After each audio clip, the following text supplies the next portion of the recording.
I'm Larry Anglisano at Aviation Consumer Magazine here at Honda Aircraft Company headquarters in Greensboro, North Carolina, where Honda has invested big for the HA420 HondaJet.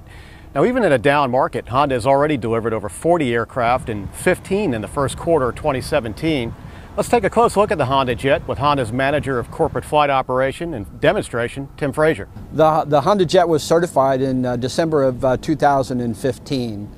Some of the specs on the airplane include our maximum altitude is flight level 430.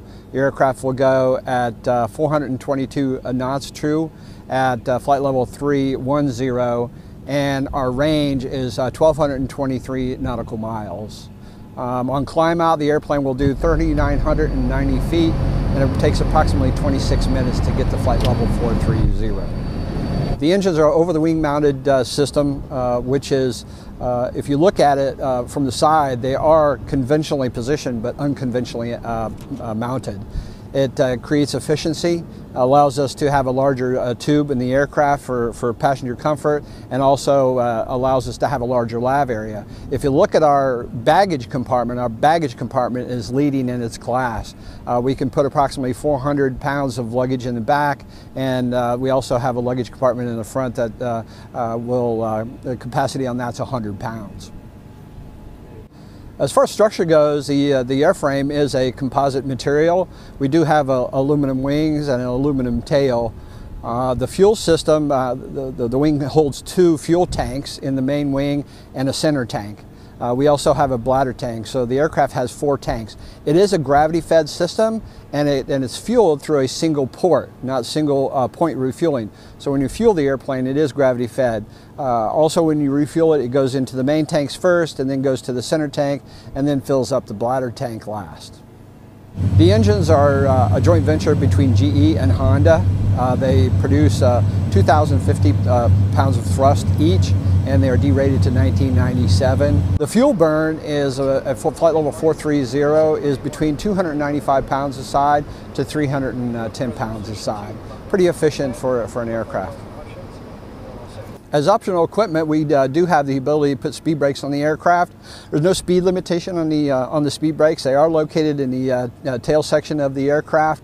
One unique part about having the speed brakes in the tail is you don't get a normal speed brake activation bump that you would normally get in a 2-position speed brake that is conventionally mounted on the wings.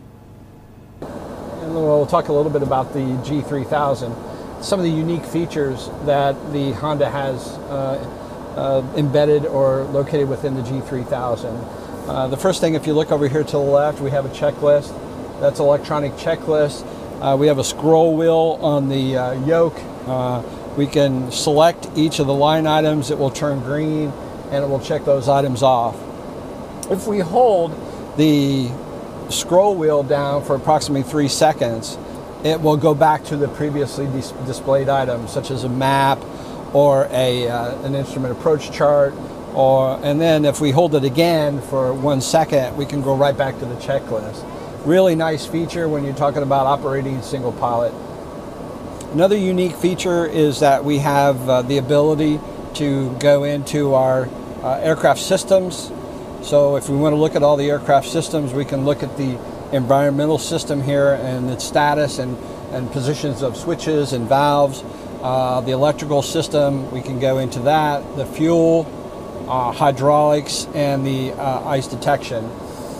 All the lighting in the aircraft and in the exterior as well is automatic, which means that the navigation lights come on approximately 30 minutes before sunset. They go off 30 minutes after sunrise. When we move the throttle, the first throttle out of cutoff, the beacon comes on. When we release the parking brake, the taxi light comes on. We do have the ability, and we recognize the need to have some temperature functionality that was quick access, and also lighting configurations such as crossing an active runway. We want to turn on our strobe lights. We still have the ability to do all that, and we do that through this systems control button. Normally we would have to go 3 tiles deep to get to the thermostat and interior and exterior lighting and lighting configuration. So we select the systems control button on the control wheel, and then as you can see, we can select the thermostat, the temperature and its configuration, the interior lighting and all of its configurations, and also the exterior lighting. We can also give power control as far as temperature and fan speed goes to the cabin. Normally it's controlled up here in the flight deck area. So those are some of the unique features that we've built into the HondaJet to make it more ergonomically friendly to single pilot operation. Up in the top panel here, the instrument cluster, we have the auto flight system, which is a AFCS panel. Here obviously gives us all the guidance we need, and also it can be coupled up to the autopilot. You'll notice one thing that's unique is we didn't install any lights in the backlight when you select the button.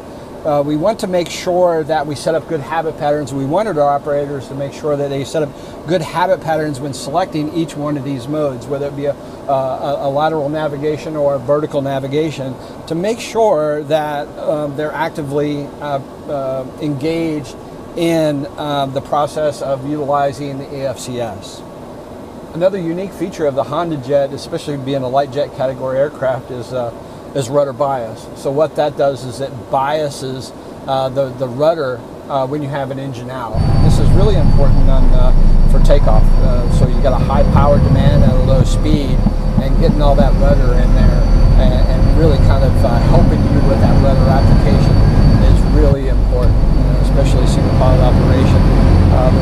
The actuator that's used for rudder bias is the same actuator that's used for yaw damp. Uniquely, when you take off and you move the landing gear up, the yaw damp automatically engages, as you can see here, and then if you were to have an engine failure, that yaw damp now turns into a rudder bias to assist you during engine out. The HondaJet is a single pilot operated aircraft. It can be operated by a single pilot, obviously, and we have joined forces with flight safety, and the training process for the pilots is located right here in Greensboro. We do have a simulator, and it takes approximately 14 days to complete the transition at flight safety. We start off with an operational day flow, which gets you right into the avionics, which is the most important part of the aircraft other than doing the emergency procedures in the simulator. During that process, we start out with operational day flow. After we spend some time in the classroom, we'll go into the GFS, which is a graphics flight simulator. It replicates all the G3000 attributes, and then from that 2 or 3 days, we move right back into the simulator and start working on emergency procedures. We talk about limitations, and then start to really capitalize on the classroom environment using the G3000. What we're finding is that we do have a mix of clients that come through the initial training here at HondaJet, single engine turboprop aircraft, multi-engine piston aircraft, and also jet aircraft.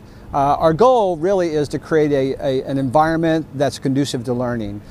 We want to create a non-threatening environment, but still understanding that we still have a certain level or desire to complete the transition. Also, the envelope of the aircraft, we're really moving from, let's say, maybe 120 to 140 knots to a light jet category aircraft, which is a lot faster. Things happen at a faster pace.